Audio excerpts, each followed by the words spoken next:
우리 다 같이 여는 찬양 함께 부르심으로 종료주일 예배를 시작하도록 하겠습니다.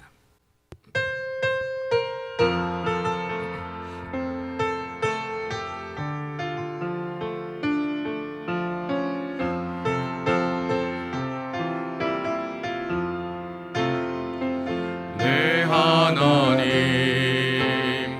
서신 발 앞에 무릎 꿇고 경배하리. 큰 권능과 영광이 가득한 내 아버지 계신 이곳 오 하나님, 그 빛난 얼굴 배우며 두 손 들고 나아가리. 찬송과 존귀와 영광과 능력은 그 하늘 보좌 위에 주님께 하나님의 그 크신 사랑이 우리 죄를 사하셨네. 어린 양의 보혈의 은혜로 나 담대히 나아가리. 오 하나님,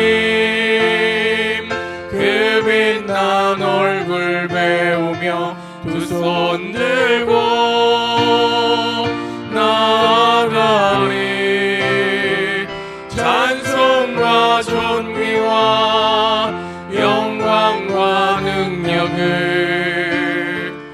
그 하늘 보좌 위에 주님께 오 하나님, 그 빛난 얼굴 배우며 두 손 들고 나아가리. 찬송과 존귀와 영광과 능력을 그 하늘 보좌 위에 주님께.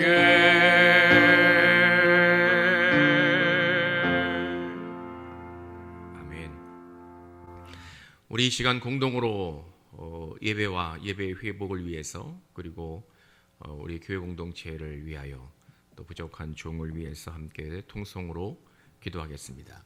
하나님, 은혜를 감사합니다. 오늘 우리에게 종료주일을 허락하시고 예수께서 고난의 십자가를 지시기 위하여 예루살렘에 들어가신 그날을 기념하며 함께 예배하게 하시니 감사합니다.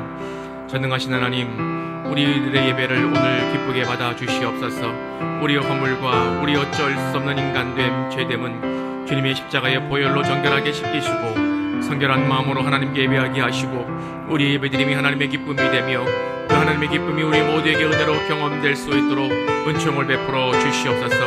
예배가 우리의 삶의 전부임을 믿음으로 날마다 고백하며 살아가는 진정한 예배자들 되게 하여 주시옵소서. 오늘 주님의 문된 교회에서 예배하는 우리의 모든 주의 귀한 자녀들 위해, 또한 각 가정에서 하나님께 예배하는 우리의 성광의 모든 성도님들 속에 하나님의 크신 은혜로 진정한 예배자로 하나님의 능력과 권능을 보게 하시고, 예배 가운데 임재하신 하나님을 우리의 눈으로 보며 우리에게 말씀하시는 주의 음성을 들을 수 있도록 역사하여 주시옵소서. 예배를 방해하는 세상의 악한 영들 사탄을 물리치시고 오직 하나님으로 영광 받으시며 우리 가운데 임재하여 주시옵소서.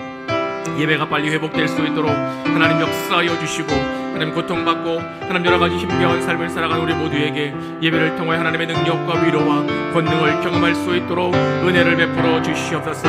우리 성광교회 공동체를 주님 보는 대가로 세우시고 하나님의 뜻을 이루어가는 거룩한 교회로, 건강한 신앙 공동체로 세우심을 감사합니다. 하나님, 우리에게 마땅히 해야 할 주의 사명을 잊지 않게 하시고 하나님 영혼을 살리며 하나님의 나라를 확장하는 힘있고 능력 있는 우리 교회로 세워주시옵소서. 무너져버린 하나님의 창조 질서를 회복시키는 권능의 재단으로 우리 성광교회 공동체를 인도하여 주시옵소서. 각 가정 우리 모든 성도들을 교회로 살아가도록 교회로 세우시고 교회로 부르셨사오니 그들 가운데 교회 능력이 나타나게 하시고 교회 영광을 볼 수 있도록 은총을 내리워 주시옵소서. 오늘도 부족한 영의 말씀을 증거할 때 허물은 십자가로 가리우시고 오직 하나님의 뜻을 선포하며 우리 모두에게 은혜가 되게 하시고 주님의 뜻을 분별하여 깨달아서 믿음으로 결단하는 우리 모두가 될 수 있도록 은총을 내리워 주시옵소서. 모든 걸 주께 맡기워 드립니다. 존귀하신 예수님의 이름으로 기도하옵나이다. 아멘. 교회 공동체 소식을 알려드립니다. 오늘 교회 공동체 소식은 좀 자세하게 여러분들이 좀 들으셔야 돼서 좀 길기도 하겠지만 잘 들어주시면 좋겠습니다. 하나님의 기쁨에 예배하시는 기쁨의 예배자가 되시는 우리 성도들 되시면 좋겠습니다. 다음 주일은 부활주일 예배가 되는데 그동안 우리가 교회에 모여서 공적인 예배로 하나님께 예배를 드리지 못했지만 이제 부활주일, 다음 주일 부활주일부터는 일단 주일 예배를 교회 공동체에 모여서 함께 예배하도록 할 예정입니다. 물론 영상으로 각 가정에서 예배를 들으실 분들은 교회 오시지 못하더라도 지난 한 4주, 5주 정도, 오늘까지 5주 정도가 되겠죠. 집에서 각 가정에서 인터넷을 통하여 예배를 드릴 수 있도록 여러분들에게 예배 모든 사항, 실황을 제공해 드리도록 하겠습니다. 그러나 다음 주일 부활주일부터 하나님의 전에 나와서 예배하셔야 되겠다 그렇게 결단하시는 분들은 일단 주일 예배에 모두 나와서 예배를 드리도록 그렇게 할 예정입니다.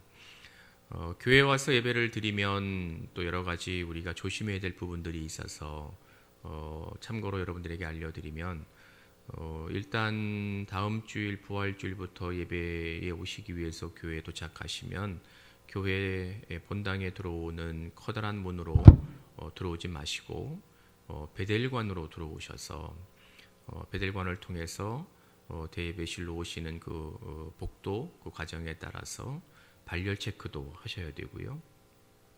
그리고 손 소독도 하셔야 되고 또 반드시 마스크 착용하시는 거 잊지 않으시면 되겠고요. 그리고 교회에 오시면 대예배실에 들어오시게 되면 여러분들이 앉아야 되는 좌석 표시를 다 해놨습니다. 적당한 거리를 띄워서 앉을 수 있도록 좌석 표시도 해놨고요. 여러분들이 앉으시는 그 번호가 있는데 그 번호 앞에 앉으시면 여러분들이 그 번호 앞에 누가 앉았는지를 우리 교육자 직원들이 다 체크를 해 놓을 겁니다. 그렇기 때문에 혹시라도 안전사고가 생기지 않도록 만반의 준비를 다 해서 예배를 드릴 예정이니까 여러분들 참고하시고 다음 주일 교회 오셔서 좀 익숙하지 않은 그러한 과정을 거치시더라도 널리 양해하시고 잘 따라와 주시면 고맙겠습니다. 조금 전에 말씀을 드렸던 것처럼 다음 주일은 부활주일 예배입니다. 오늘 종료주일 예배는 가정에서 대부분 드리게 되시겠지만 다음 주일은 부활주일 예배이기 때문에 우리가 주님의 부활을 기념하고 또 기뻐하며 함께 예배할 수 있으면 좋겠다 그런 생각을 갖고 있습니다. 다음 주일은 부활주일 예배이기 때문에 성도들이 좀 교회 오시는 분들이 좀 인원이 어떻게 될까 좀 예상이 전혀 되지 않습니다. 우리가 교회에서 예배를 1부, 2부, 3부 이렇게 3번의 예배를 드리는데 다음 주에는 4번의 예배를 드리도록 하겠습니다. 8시, 9시, 10시 반, 12시 반. 그러니까 기존의 1, 2, 3부 예배에 8시 예배를 하나 더 만들어서 예배를 드릴 예정입니다. 우리 성도님들을 좀 골고루 분산을 시켜야 되기 때문에 좀 광고로 여러분들에게 좀 알려드리면 일부 오전 8시 예배에는 독산 3동, 4동 지역의 우리 성도님들 그리고 우리 시온 찬양대원들과 또 우리 시온 찬양대 관련된 가족들 함께 나오셔서 예배를 드리면 좋겠고요. 2부 오전 9시 예배는 독산 일동 그리고 광명 시흥 지역에 사시는 성도님들 그리고 임마누엘 찬양대원들 또 가정들 관관되어 있는 분들 나오셔서 예배를 드리면 좋겠습니다. 이렇게 8시 9시 예배에 시온 찬양대 임마누엘 찬양대를 배정한 건 찬양대 연습을 위해서 그분들이 좀 일찍 나오시기 때문에 이렇게 배정했다는 거 여러분들 양해를 해주시면 좋겠고요. 3부 오전 10시 30분 예배에는 독산 이동 지역에 사시는 성도님들 그리고 비교적 우리 교회로부터 먼 거리에 사시는 안양, 수원, 인천, 일산 등 이런 곳에 사시는 성도님들이 오셔서 예배를 드리시면 되겠고요. 다음 주일은 원래 작은 숲과 통합해서 예배를 드리는 주일이기 때문에 다니엘 바울나무 학생들도 이때 10시 30분 예배에 오셔서 예배를 드리면 되겠습니다. 그리고 4부 예배로 우리가 이제 이렇게 임시적으로 임시 이야기하는 12시 30분 예배는 다윗나무 그리고 청장년 작은 숲지기들 이렇게 나오셔서 적당한 거리를 두고 좀 전에 말씀드린 것처럼 여러분들 앉을 자리에 번호를 이렇게 표시해 놓은 비표 앞에 앉으셔서 예배를 기쁨으로 예배를 드리는 부활주일이 되었으면 좋겠습니다. 아울러서 다음 주일은 부활주일이기 때문에 여러분들 주님의 부활을 기뻐하고 또 함께 영광과 찬송을 돌리고 또 절기 헌금을 정성스럽게 준비해서 하나님께 드리는 그런 믿음의 결단이 우리 모든 성도들에게 있으면 좋겠습니다. 오늘 종료주일이 지나면 내일 월요일부터 한 주간은 고난주간이 됩니다. 우리가 고난주간에는 특별 새벽 기도회를 대예배실에 모여서 한 주간을 거룩하게 우리의 삶을 구별하고 그리스도의 고난에 참여하는 그러한 시간을 보냈는데 특별 새벽 기도회를 할 수 없기 때문에 여러 고민을 좀 하다가 특별 새벽 기도회 대신에 특별 기도회 뭐 이렇게 명칭을 좀 정하고 우리 성도님들이 직장에서 퇴근해서 가족이 좀 모일 수 있는 적절한 저녁 시간이 한 8시쯤 될 수 있지 않겠나 생각이 돼서요. 저녁 8시에 가족이 함께 모여서 주님의 고난을 묵상하는 예배를 잠시라도 드릴 수 있도록 기도회를 가질 수 있도록 그렇게 교회 예배 영상, 기도회 영상을 우리 교육자 직원들이 먼저 모여서 하나님께 기도회를 갖고 그 영상을 만들어서 저녁 8시에 우리 성도님들이 영상과 함께 주님의 그리스도의 고난을 묵상하는 기도회를 가질 수 있도록 제공하려고 합니다. 고난의 기념 경험을 통하여서 너희 거룩함을 회복하라 이러한 주제를 가지고 내일부터 금요일 저녁 8시에 우리 성도님들의 가정 안에서 모든 식구들이 모여 잠시 기도회를 갖고 주님의 고난을 묵상하고 구별된 거룩한 한 주간을 보내는 우리 모든 성도들 되실 수 있으면 좋겠습니다. 이 모든 것들은 여러분들에게 다시 한번 예배 다음 주 예배의 모든 일정들 그리고 여러분들이 기억해야 될 상황들은 스마트폰을 이용해서 한 번 더 알려드리도록 그렇게 하겠습니다. 이제 오늘 우리에게 주시는 하나님의 말씀 요한복음 12장 12절부터 19절까지 말씀을 우리 다 같이 겸손하게 봉독하도록 하겠습니다. 신약성경 167쪽 요한복음 12장 12절에서부터 19절까지 말씀 우리 다 같이 하나님의 말씀을 봉독합니다.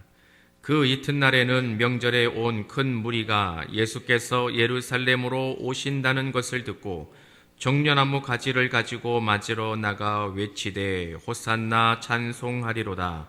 주의 이름으로 오시느니 곧 이스라엘의 왕이시여 하더라. 예수는 한 어린 나귀를 타고 타시니 이는 기록된 바 시온 따라 두려워하지 말라. 보라 너희 왕이 나귀 새끼를 타고 오신다 함과 같더라. 제자들은 처음에 이 일을 깨닫지 못하였다가 예수께서 영광을 얻으신 후에야 이것이 예수께 대하여 기록된 것임과 사람들이 예수께 이같이 한 것임이 생각났더라. 나사로를 무덤에서 불러내어 죽은 자 가운데서 살리실 때에 함께 있던 무리가 증언한지라. 이에 무리가 예수를 맞음은 이 표적 행하심을 들었음이로라. 바리새인들이 서로 말하되 볼지어다 너희 하는 일이 쓸데없다. 보라 온 세상이 그를 따르는도다 하니라. 아멘. 말씀을 시작하기 전에 우리 성도님들, 오늘 예배당에 나와서 함께 예배하시는 우리 교육자 직원들, 우리 장로님들, 권사님들, 그리고 각 가정에서 함께 예배하시는 우리 성도님들 향하여 우리 주님의 인사 함께 나누도록 하겠습니다. 주님의 평안을 빕니다. 함께 인사하겠습니다. 주님의 평안을 빕니다. 주께서 여러분들에게 평강 주시기를 바랍니다. 새로운 한 주간 교회 소식할 때 여러분들에게 말씀드렸던 것처럼 우리가 그리스도의 고난을 기억하고 주님의 고난에 참여하는 구별된 거룩한 그런 한 주간을 사시면서 하나님이 주시는 은혜가 우리 모든 성도들에게 가득하시고 주님의 위로하심이 충만하실 수 있기를 주님의 이름으로 축원합니다. 축복합니다. 잠시 기도하겠습니다. 하나님, 이제 우리가 주의 말씀 앞에 겸손하게 섭니다. 우리에게 들려주시는 그 음성에 집중하며 하나님의 뜻을 분별하며 깨닫게 하시고 믿음으로 결단하게 하여 주시옵소서. 부족한 정의 허물은 십자가로 가리우시고 오직 하나님 홀로 영광 받으시며 예배하는 우리 모두에게 하나님 임재하여 주시옵소서. 존귀하신 예수님의 이름으로 기도하옵나이다. 아멘. 지난주에 저는 서울 남녀회 본부에 좀 갈 일이 있었습니다. 우리 서울 남녀회가 4월 달에서 5월 7일로 연기가 되었고요. 거기에 따른 이제 소공천위원회가 모여서 연예의 중요한 일들을 하실 분들을 이렇게 세우는 그러한 일을 제가 또 해야만 했기 때문에 서울 남녀회 가서 이제 회의할 일이 있게 됐던 거지요. 그래서 거기에 가서 다른 목사님들을 만나고 중요한 일들 논의하는 그러한 시간을 가졌습니다. 그때 거기에 참석하셨던 어떤 목사님을 통하여 좀 놀랍기도 하고 어떻게 보면 이건 뭐 재미있다고 표현하기에는 적절치 않은데 좀 뭐 흥미로웠다 해야 되나? 뭐 어쨌든 그러한 이야기 하나를 듣게 됐습니다. 그 이야기는 이런 겁니다. 한때 진보 논객의 대표 주자로 알려져서 보수 성향 사람들에게 아주 엄청난 비난을 받았던 사람이고요. 최근에는 보수층 논리를 대변하는 듯한 행보를 보이고 있어서 진보 진영 사람들에게 욕을 또 많이 듣고 있는 그러한 이름을 밝히기에는 좀 적절치가 않아서 아마 여러분들 아마 대부분 아실 것 같은데 그냥 아무개 씨로 제가 하겠습니다. 아무개 씨에 관한 내용인 거예요. 사실 저는 이분을 개인적으로 별로 좋아하지 않습니다. 그 이유는 저는 기본적으로 선의를 가지고 있다 하더라도 그것이 항상 좋은 결과를 만들어내는 것이 아니기 때문에 내가 어떠한 좋은 뜻, 좋은 의도, 선의를 가지고 누군가를 만나고 어떠한 것을 전달하고 행동한다 할지라도 상대방에 있는 사람들, 그것을 받아야 되는 사람들에게 그것이 항상 좋은 결과로 긍정적인 어떠한 역량으로 나타나는 것이 아닐 수 있기 때문에 그렇기 때문에 그걸 전달하는 과정 또 내가 행동하는 것이 굉장히 조심스러워야 되고 또 상대방의 상황을 고려해야 된다고 저는 기본적으로 생각하는 사람입니다. 좋은 뜻이 항상 의도한 것처럼 좋은 결과만을 내지는 않기 때문인 거죠. 그런데 이제 이분이 좋은 의도를 가지고 그의 뜻을 주장하고 또 자신의 논리를 전개하더라도 그것을 듣는 사람의 입장에서 볼 때는 아주 불편하게 여겨지고 그리고 어떻게 좋은 의도를 저렇게 전달할 수밖에 없을까? 그러한 반감을 갖게 만드는 대표적인 사람이었기 때문에 저는 개인적으로 이 양반을 별로 좋아하지 않습니다.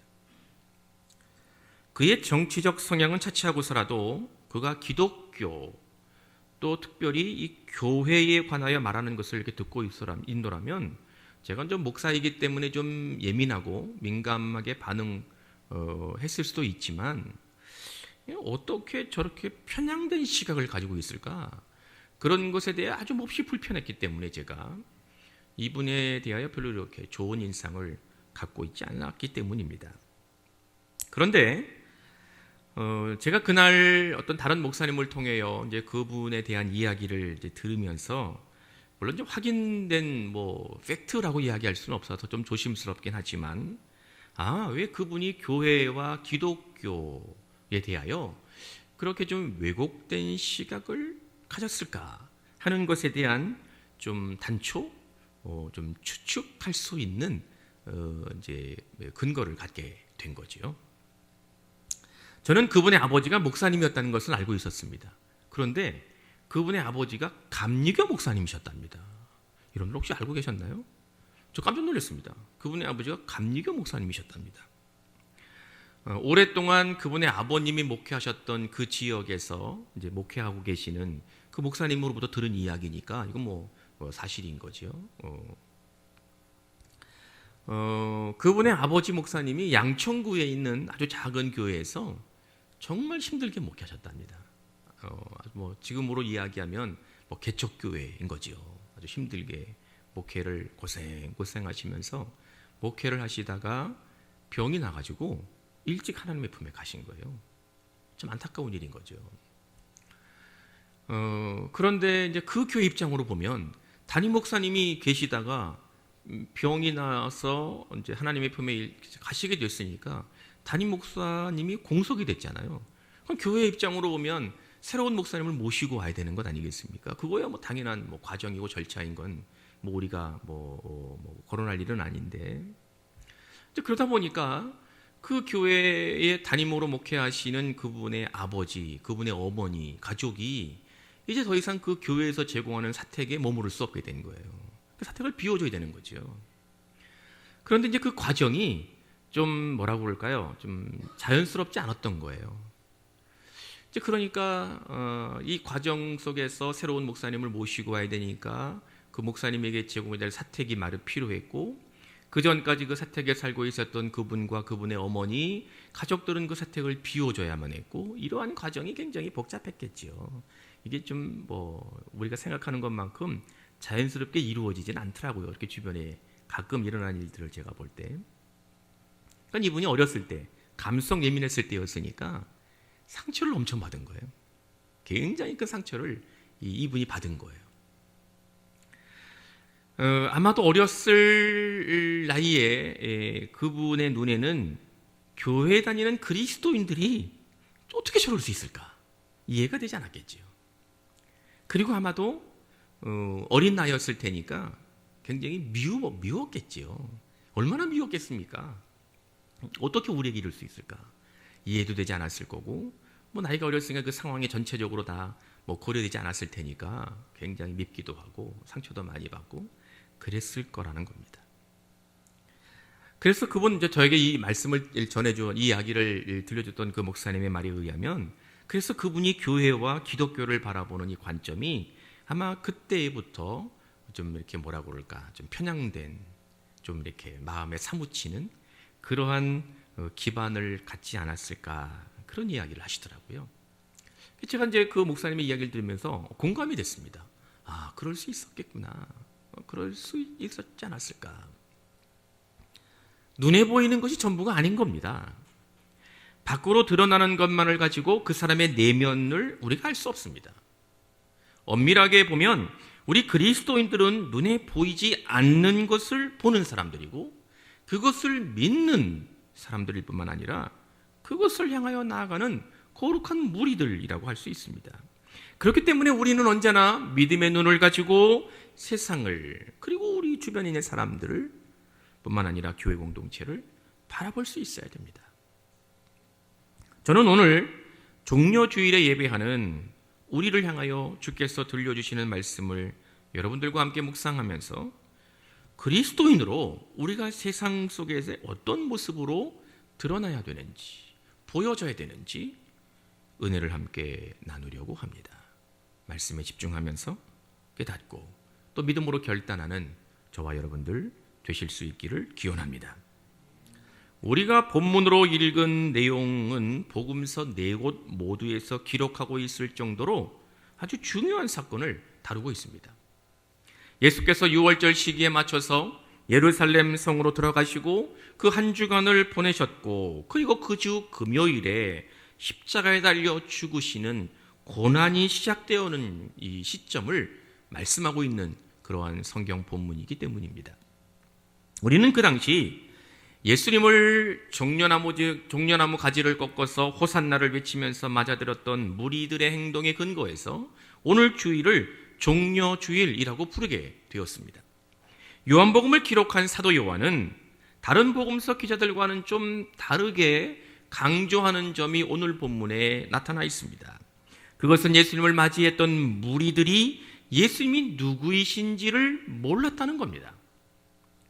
아니, 무리는 자신들이 보고 싶어하는 면만을 예수님을 통하여 찾아냈고, 그것을 투영해서 예수님을 종려나무를 꺾고 환영하며 호산나를 외치고 반갑게 맞이하는 근거가 되었다는 겁니다. 사도 요한은 이것을 우리에게 들려주고 있습니다. 그리고 이 점이 바로 우리가 그리스도인으로 세상을 살아가고 있는 저와 여러분들에게 도전이 되는 지점이라고 할 수 있습니다. 참고서적을 찾아보면 그 당시 6월절이 되면 예루살렘 전역에 있는 사람들, 유대인들이 예루살렘 성전에 모여들었습니다. 뿐만 아니라 다른 지역에 살고 있는 유대인들이지만 유대 땅, 이스라엘 땅 이 바깥에 살고 있는 디아스포라 유대인들이라고 말하고 있는 그들도 1년에 한 번 6월절이 되면 다 예루살렘 성전으로 모여들었습니다. 거룩한 순례를 하기 위한 것이죠. 대략 이 당시에 6월절 기간에 예루살렘 성전에 오는 사람들, 예루살렘 성에 오는 사람들이 한 270만 정도 됐다고 합니다. 지금의 인구의 비율에 생각하면 270만이 많지 않을 수도 있는 것처럼 여겨지지만 그 당시 분포하고 있는 인구를 보면 굉장히 많은 사람들이 이 한 주간, 이 6월절 기간에 예루살렘 성 안으로 모여들었다는 겁니다. 이들은 성경이 무리라고 규정하고 지칭하고 있는 이들은 종교성이 강한 그러한 유대인들이었습니다.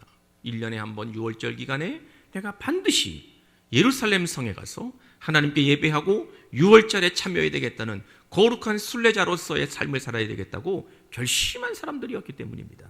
종교성이 강한 사람들이었습니다. 그들 전부가 예루살렘 안으로 들어오고 계시는 예수님을 종려나무를 꺾어서 호산나를 외치며 맞이하고 반겼던 것은 아니었겠지만 사도 요한은 예수님이 누구이신지, 아니 예수께서 예루살렘에 어떤 이유를 가지고 들어오고 계시는지, 앞으로 예수께서 겪으실 고난이 무엇인지 그들은 생각해 보지도 않고 예수를 통하여 자신들의 욕구나 그들의 꿈을 이룰 수 있을 것이라고 착각했다는 겁니다. 이것이 오늘 본문에서 사도 요한이 우리에게 들려주는 목적이 되는 겁니다. 13절을 읽어보면 주의 이름으로 오시는 이 곧 이스라엘의 왕이시여, 그들 무리가 외쳤던 말을 오늘 본문을 통하여 사도 요한이 알려주고 있는 근거가 되는 말씀이 됩니다. 시편 118편 25절, 스바냐 구약성경 3장 15절에 이 무리가 인용했다고 사도 요한이 우리에게 들려주고 있는 이 부분은 사실은 하나님이 왕이시고 하나님이 통치하시는 왕으로서의 모습을 알려주는 말씀이었는데, 무리는 이 말을 종교성이 강한 이 유대인들은 이 메시아에 대한 잘못된 이해를 가지고 사용하는 말이라고 우리가 요한 복음을 통하여 알 수 있는 근거가 됩니다. 왕은 전투적이고 그리고 무력을 사용하는 군대의 최고 통수권자를 의미합니다. 힘으로 무언가 뒤틀려버린 질서를 바로잡을 수 있는 리더로 받아들여지는 권력의 최고 정점에 서 있는 사람을 우리가 왕이라고 부르는 사람입니다. 이 부분에서 우리는 역사가 반복된다, 역사는 반복된다라는 말이 문득 떠오릅니다. 그들의 역사에 있어서 아주 오래전 이스라엘 사람들은 사무엘에게 왕을 세워달라고 요구했습니다. 하나님이 통치하시는 세상을 더 이상 그들은 신뢰하지 않았습니다. 하나님이 왕이시라는 것을 그들의 실제의 삶에서 그들이 더 이상 경험하지 못했습니다. 주변의 국가들, 주변의 이방 나라들을 살펴보면 실질적인 권력과 힘과 군사력을 가지고 있는 군주에 의해서 보호받고 통치받는 것을 보면서 하나님이 왕이시라기보다는 우리에게도 실질적인 힘이 가지고 있는, 우리의 피부에 뭔가 와닿을 수 있는 권력을 가진 사람이 통치하고 우리를 보호해 주었으면 좋겠다, 그런 생각을 가지고 사무엘에게 나아가 우리에게 왕을 세워달라고 이스라엘 백성들이 요구했습니다. 자신들의 삶에서 하나님의 통치하심을 만족하지 못한, 하나님의 왕이시라는 것을 더 이상 신뢰하지 못했던 이스라엘 백성들의 삐뚤어진 욕구였던 겁니다. 그런데 아이러니하게도 그들이 원해서 세워진 왕 때문에 하나님이 그들에게 경고하신 대로 이스라엘 백성들은 왕이 세워진 이후에 더 힘들고 더 고통받으며 살게 되었다는 것을 성경이 우리에게 증거하고 있지 않습니까? 그들이 그렇게 원했던 왕은 실질적인 그들의 삶의 문제의 해결자가 아니었다는 것이 너무도 분명한데, 예루살렘으로 들어오시는 예수님을 바라보면서 그들은 그분에게 왕을 투영해서 그 왕이 어떤 의미를 가지고 있었는지를 망각해버리고 자신들이 원하는 눈으로, 자신들이 원하는 것만 이루어줄 수 있는 분으로 예수님을 왕으로 부르며 환호했다는 겁니다. 사도 요한은 그들이 맞이하고 있는 예수님의 모습을 오늘 14절에서 이렇게 묘사하고 있습니다. 예수는 한 어린 나귀를 타시니, 예수는 한 어린 나귀를 타시니, 이렇게 묘사합니다. 예수께서는 힘도 없고 빨리 달릴 수도 없고 덩치도 작을 뿐만 아니라 그것도 어린 나귀를 타시고 예루살렘 성 안으로 들어가고 계셨습니다. 그는 전쟁터에 나가는 군사의 우두머리는 장군의 모습도 아니었습니다. 주님은 칼을 들고 로마 제국을 무너뜨리자고 외치면서 근육질에 멋들어진 백마를 타시고 예루살렘 성으로 들어가시는 것도 아니었습니다. 그러한 행군의 모양새도 아니었던 겁니다. 그저 작고 어린 나귀 위에서 흔들흔들 천천히 예루살렘 성 안으로 들어가고 계셨습니다. 그것은 주님의 겸손, 지극히 낮은 곳으로 나아가시는 섬김의 모습, 그리고 궁극적으로 십자가를 지시기 위하여 하나님의 말씀에 순종하시는 그러한 모습으로 사도 요한은 우리에게 들려주고 보여주고 있는 것입니다. 그런데 우리는 예수님의 본질인 섬김의 종으로, 고난의 종으로 이러한 모습은 보려고 하지 않았습니다. 그들은 보고 싶었던 것, 예수를 통하여 정치적 해방을 이룰 수 있는 분으로, 그들의 독립을 이루어줄 수 있는 분으로 투영해서 보고 예수님을 호산나 외치고 정죄나무를 꺾어서 환영했던 겁니다. 무엇이 무리들의 눈을 흐리게 만들었던 걸까요? 상식을 가지고 있었다면 어느 누가 보아도 예수님은 왕의 모습이 아니었습니다. 장군의 늠름한 그런 모습도 아니었는데 왜 그들은 주님을 왕으로, 세상이 원하는 세상적 기준으로서의 왕으로 불렀던 것일까요? 사도 요한에 따르면 17절에서 무리가 예수님의 기적을 들었기 때문이라고 말씀하고 있습니다. 죽은 나사로를 살리신 분이었기 때문에, 그런 분이라면 틀림없이 왕의 능력과 왕의 권력과 왕의 통치가 실현되고 가능할 것이라고 그들은 생각했기 때문이었을 겁니다. 사도 요한은 18절에서 표적이라는 말로 무리가 그렇게 반응했음을 그 근거로 밝혀주고 있습니다.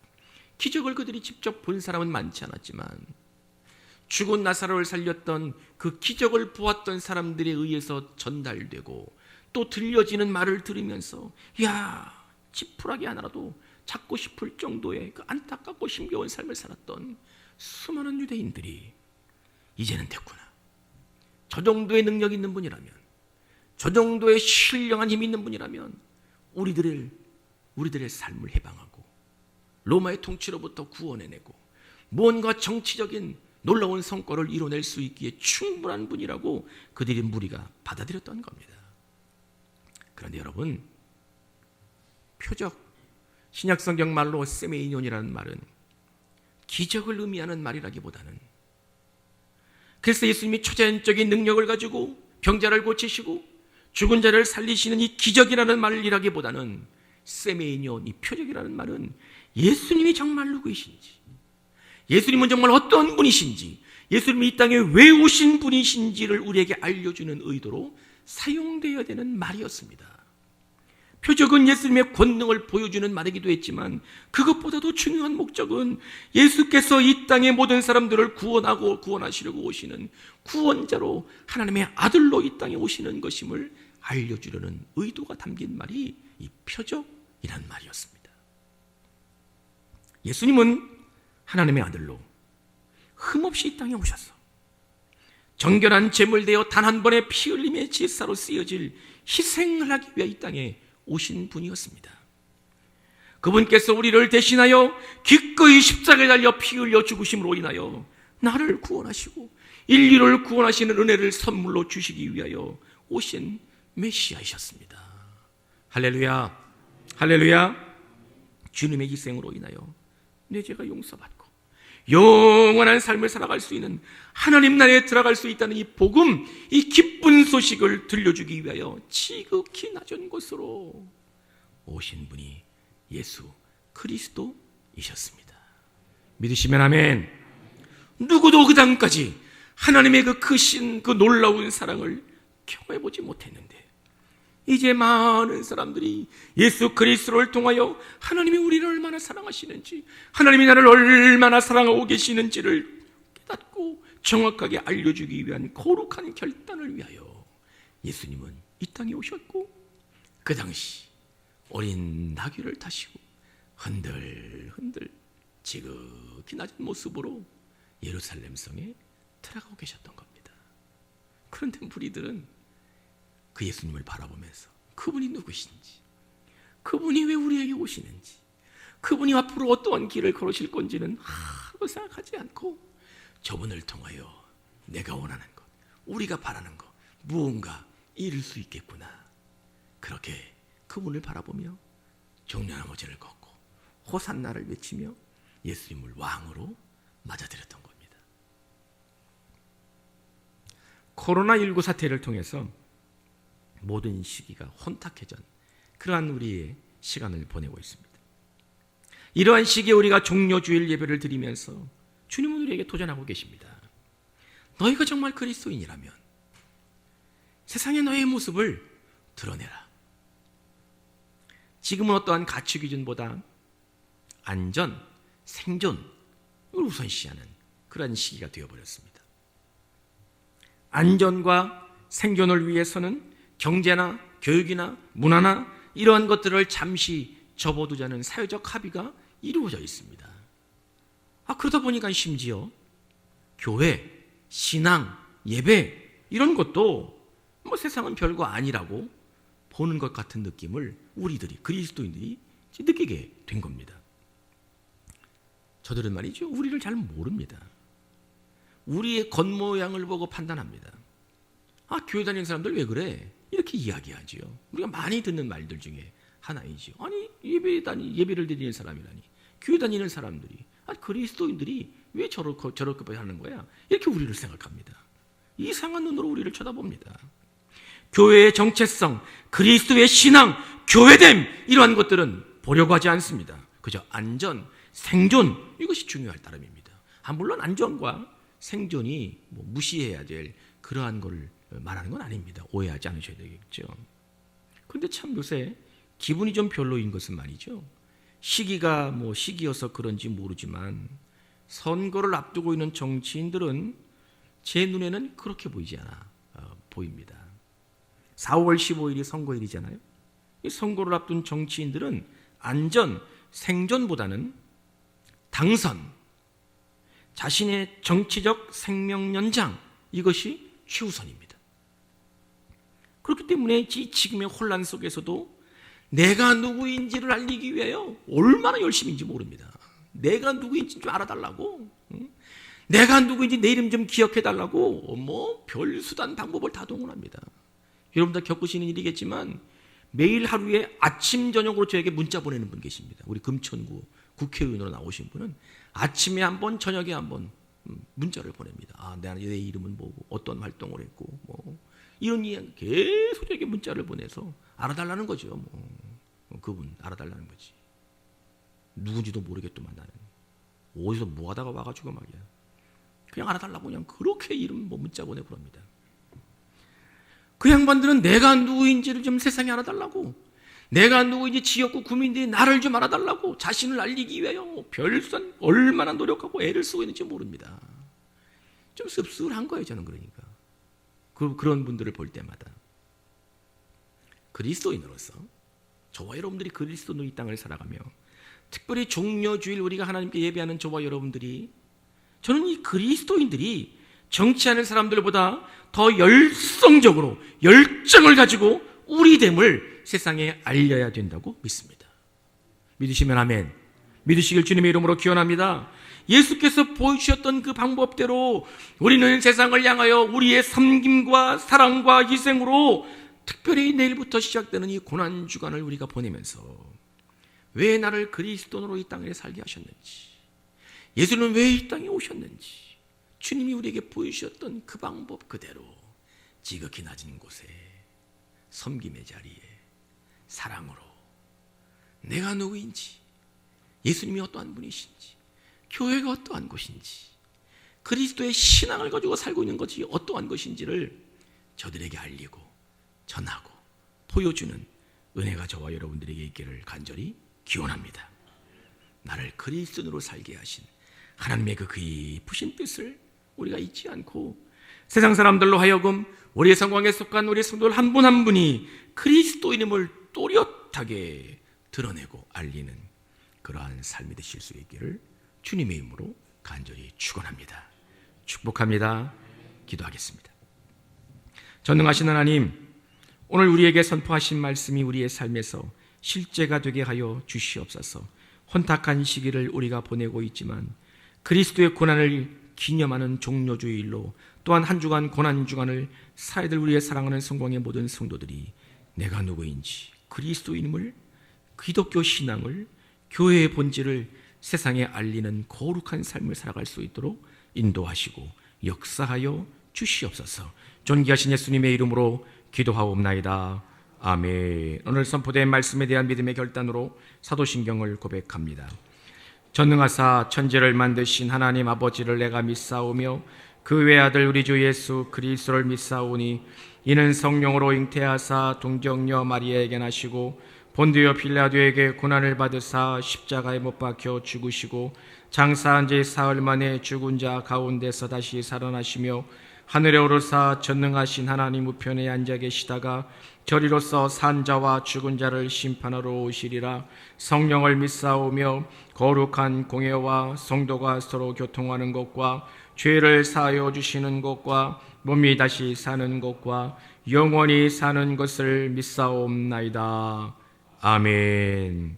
우리 찬송가 139장 종려주일에 맞는 찬송을 우리가 함께 부르시면서 준비하신 헌금 하나님께 감사한 마음으로 올려드리고 각 가정에서도 함께 찬송하면서 여러분들이 준비한 헌금 하나님께 올려 드리겠습니다.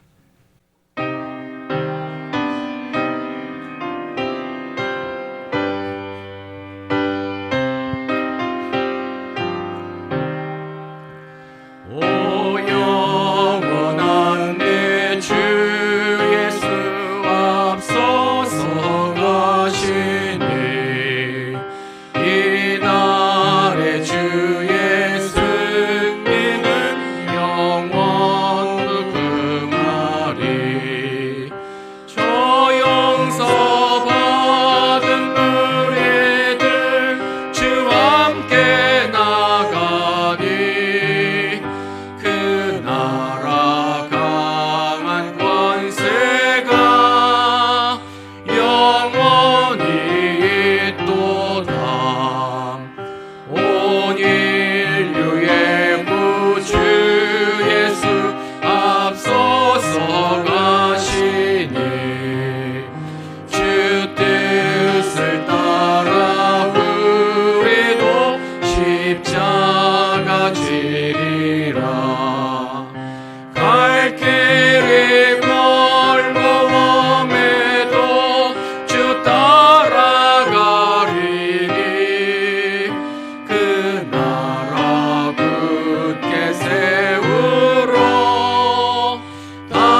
하나님 은혜를 감사합니다.